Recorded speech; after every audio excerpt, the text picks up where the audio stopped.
cikin zuciya ta kin shige kin samu gurin kwana, ni a sama uke ɗaya da rike ba yi min kamar ke ba. Cikin zuciya ta kin shige kin samu gurin kwana, ni a sama uke ɗaya da rike ba yi min kamar ke ba.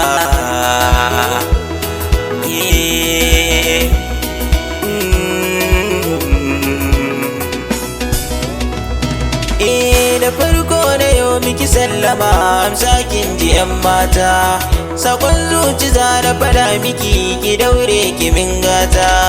Da san ki ne ya fari mini ya sa zuci ta yi kanta, kallo ɗai da nan miki ya saka idanu suka makanta,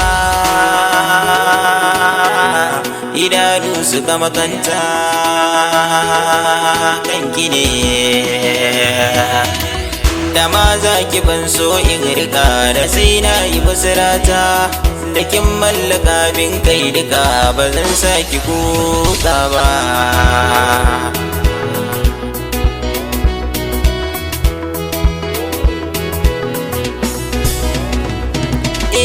Ashe duniya daɗi take da ka samu mai sanka, wace idan kana bakin ciki ranar za ta zo gunka, kuma za ta zo da farin ciki ta share hawayenka. Zan so da ya ce hakanin kike zaki jiran cikin sarka, zaki jiran cikin sarka.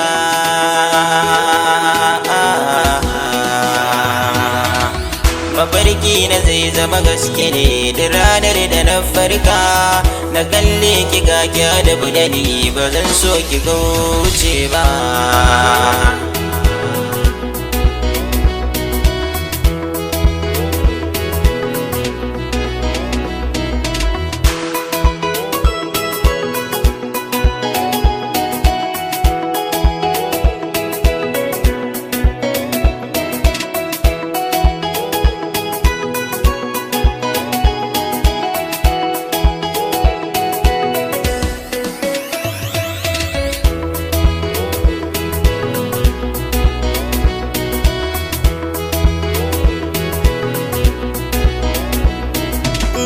Ya sama hauza na kira ki ne ko kusa rauniyar mata, matsayin ki ya wuce daga kan domin kin yi musurata.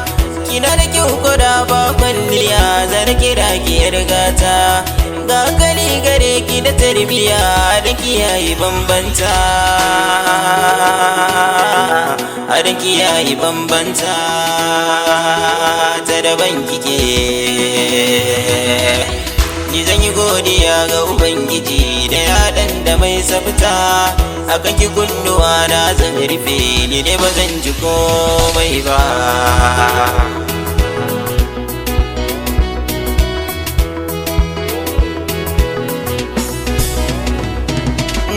Da tsanani na so da nake miki zan goya ki bayana, duk wanda zai raba mu da ni da ke tsorasa za ya yi gona, domin ni da ke mutuka raba ki nan cikin raina. Kaina na baki karfi a ce mini ke ce an mafarki na, ke ce an mafarki na nake gani. Nasarai ke za ki tsaya mini zaki jiran cikin rana, ka sama uke dai da rike ba yi min kamar ke ba, ba yi min kamar ke ba.